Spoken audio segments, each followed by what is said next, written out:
we both read How to Make It from No to a Woe Budget, which I found fantastic. It was such a lovely read. Very well done, Taz. I really enjoyed this.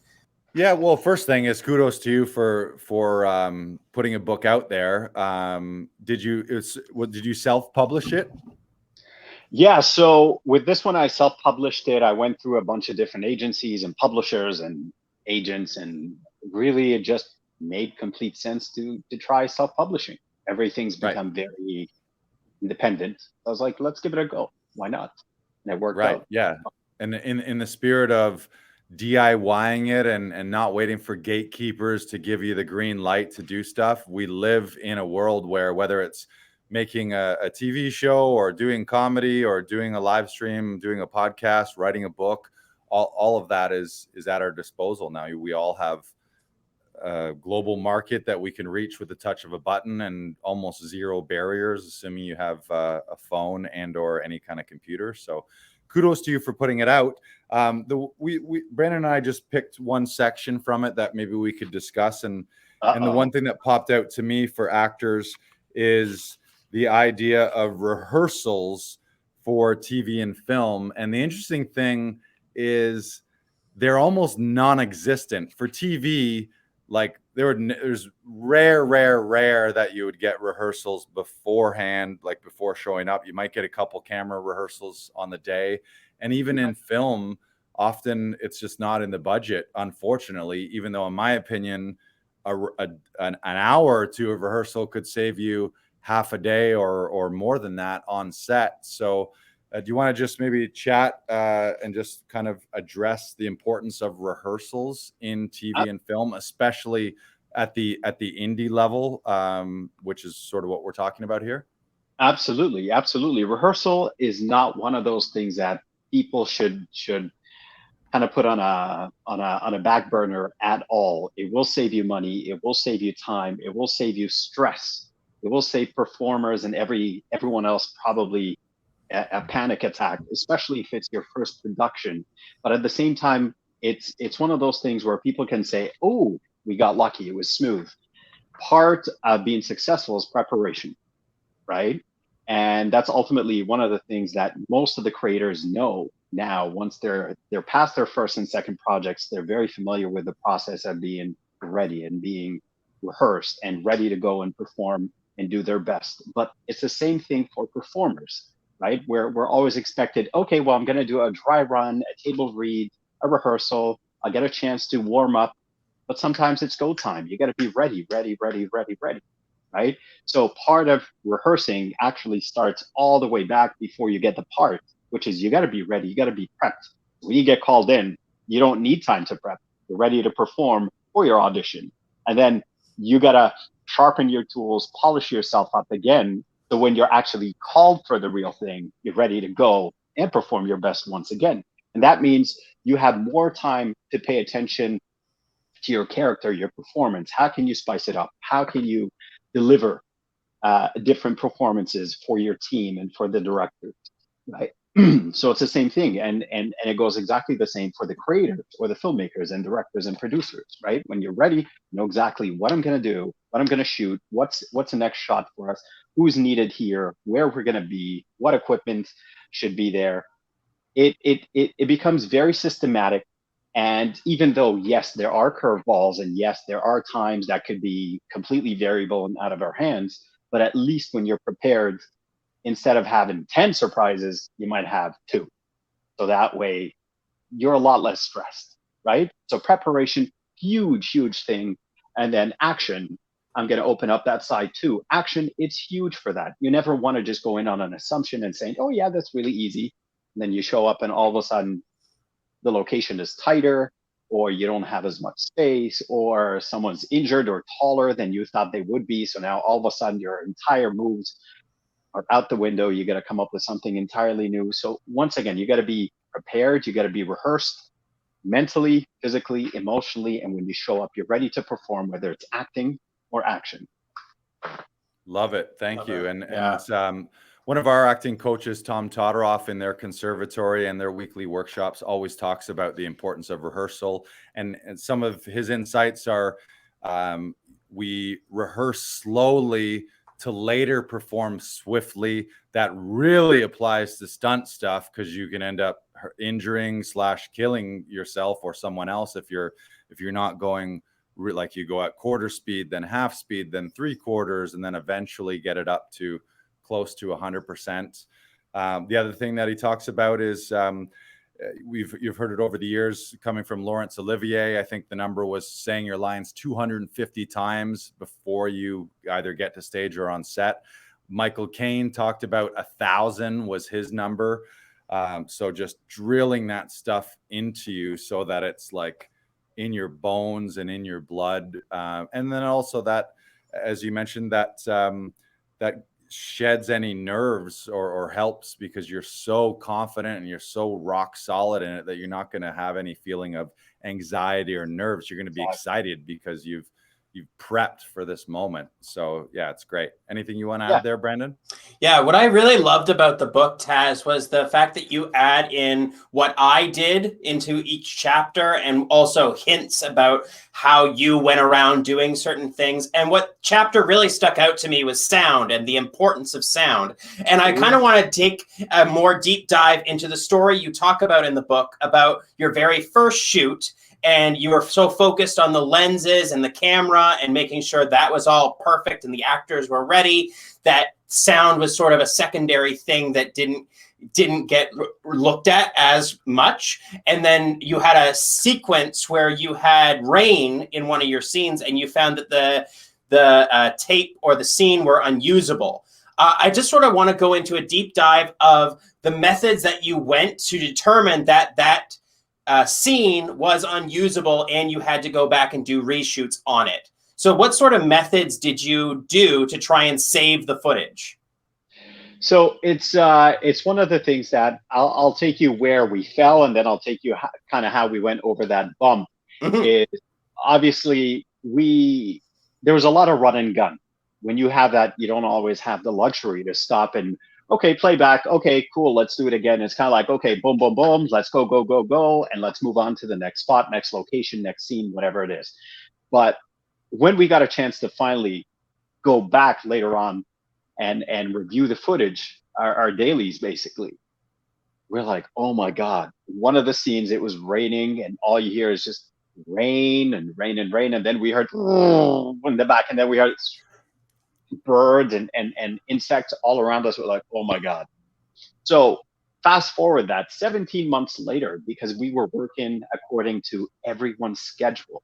I had 120 people on board in my first project, and it was all voluntary. So for us, it was one of those things where we're like, okay, cool. You work 9 to 5, he works 8 to 6, and someone from 4 to 10. So we had to continue pushing and doing whatever we could to make the scene work, and cheat it however. But then we'd go back and we'd play it back, and we're like, oh my God, this sound is horrible. So eventually we have all the scenes to complete our movie, to edit it from A to Z all the way through. But then the sound is ridiculous, and we're like, oh my God. So we can dub the entire thing. We can do ADR. We can dub the entire thing in Chinese or Tamil or something else and make sense of it that way. Or we could just toss it out, dump the entire project. And hold on a second, we also have this kid. When we shot the movie, she was 9, and now she's 18. So she sounds different. What are we gonna do? Right? And everyone's like, oh, why? You know what? You don't need this stuff. It was your first one. Just toss it out. Done. And I was like, nope. And the workaround that was one of two things. We're going in the studio, ADR the entire thing, or we were going to make it like a Mayday. And because it's based on a true story, we were going to have a few of the characters come back and have a little narrative, basically. So it's narrators that will come in and say, oh my God, it was such a scary time. This happened, this happened, this happened. And then meanwhile, you've got the playback. So it kind of fills in the gaps. And maybe you'll hear some screaming, maybe you'll hear whatever. It puts you in the scene a lot more, because now it becomes a lot more realistic than it being stylized and more movie-esque.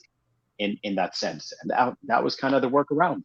But lesson learned. Mm-hmm. Yeah, Lesson and learned. I mean, listen, ask 20 new filmmakers right now. The number one thing they're going to say is, what camera are you using? What lens are you using? What do you think? Sony or Canon? Canon or Nikon? Or this or that? Blackmagic or it's never which one's a better mic. Is it Asden or is it Rode or is it this? Or, right? Yeah. It's always like so often it's sound like you it's so hard to fix it if you don't have proper sound as well. And people will tolerate the shot being off or the frame being off or even focus being off, but people can't tolerate out of sync sound or fuzzy sound or crackle. It's just, it doesn't fly. Also too, one thing that sort of came up with me as you were mentioning that is just the idea that films especially are actually written 3 times. They say it's written once by the screenplay writer when you have the script, then it's rewritten during the shoot because things change, locations fall through, you run out of daylight, you run out of a battery, you lose a card, maybe you lose an actor and have to cut a scene. You might realize that an actor isn't cutting it, so you cut a scene because of that. And then after all of your principal shooting, then it's rewritten a 3rd time in the editing room where an editor has to try and make sense of this. And sometimes you realize you didn't get everything that you needed to tell the initial story. So now you sort of got to rewrite the story in the editing bay. So just the process of filmmaking is such a beast to get it all together. Like kudos to anyone out there, yourself included, Taz, who's A, written a script, because most people never get to that part, but then B, finish filming it, and then C, to actually finish it in an edit and release a final product. Like it's such a rare thing and such a massive undertaking that it's just like it's pretty epic. So that then if you take it to the next level of getting to the point where you're winning awards for films and you're receiving accolades for it, that is such a rare breed because there's just so many ways that it can turn out terrible. Yeah, absolutely. And I mean, honestly, the best film school is going out there and creating your stuff. That's the best thing, right? You go out there, you're going to fall, you're going to trip, you're going to make your mistakes, you're going to learn, make it better the second time. Pay attention to this, your second and your third project, and it gets better, and it gets easier. And then you start challenging yourself. You're like, okay, well, I was really scared. I couldn't trust myself or my team the first time around. Now I know what to do, and we can push the envelope that much more the second round, right? So absolutely so. It is a beast, but it's one that can be tamed if you understand how to. Right. Mm-hmm. Yeah, and it puts you in the driver's seat of your career, right? Because now you're not waiting for the phone to ring or an email to come through that you have an audition to get permission to act. You are now setting things up and going out and doing things. And if you get an audition that day, perfect. That's awesome. But I also have something else that I'm working on. Absolutely. And I think now it's gotten a lot more competitive. And now people are realizing that I'm sick of waiting. I've got these tools. I've got these platforms, whether it's social media or whether an online festival or streaming platforms, and they're just jumping on it. They're attacking it, which is really cool. It's exactly what should happen. When you go back and you look at a lot of the stars, including Jackie Chan, Stallone, a lot of those people, they carved their own paths themselves because they came out and people are like, okay, well, what are you about? Or no, I have somebody else that does that already. Or you're unknown. So we'll take your idea and use a different actor. And they said, no, I got to believe in myself. But this is ultimately one of the biggest things that I continuously share when I go and have my talks with new students is you have to be the one that makes the first leap and take the first investment in yourself. Because if I don't trust myself, if I don't believe in myself, I'm going to come up to you and say, hey, you should believe in me. Really? No, it's not going to happen, right? So ultimately, you got to say, listen, I'm the first in line. I'm going to be the first person to attack this obstacle. Are you with me? It's not like, hey, there's an obstacle. Would you like to attack it? And I'll be here cheering on the side, right? Yeah. The other way around. And when people see that and they see your hunger, they want to support you. And it's super, super cool to see a lot of people creating projects and going for it. Short films, feature films, documentaries, web series. Get your feet wet. It's the best. Right. Yeah, and it's about momentum too. It's no one wants to jump on board a train that's not moving, but when they see what you're doing and you've got this project and it's full steam ahead and you don't quote unquote need them to make it happen, then they're just like, "Oh, well, what can I do to help? You seem like you're going somewhere really cool." People also love people with visions, and directors and filmmakers and producers are certainly people of vision. So the more you put that out there and the more you start it yourself, rather than waiting for someone to green light your own project, when you start that process, and we've seen that here at Laughing Vikings or Comedy Alley, it's just start it yourself, and eventually the universe will align, and the resources and people will want to hop on board because they see that, oh shit, this guy's really doing some cool stuff. I like where he's going. I want to hop on board. What can I do to help?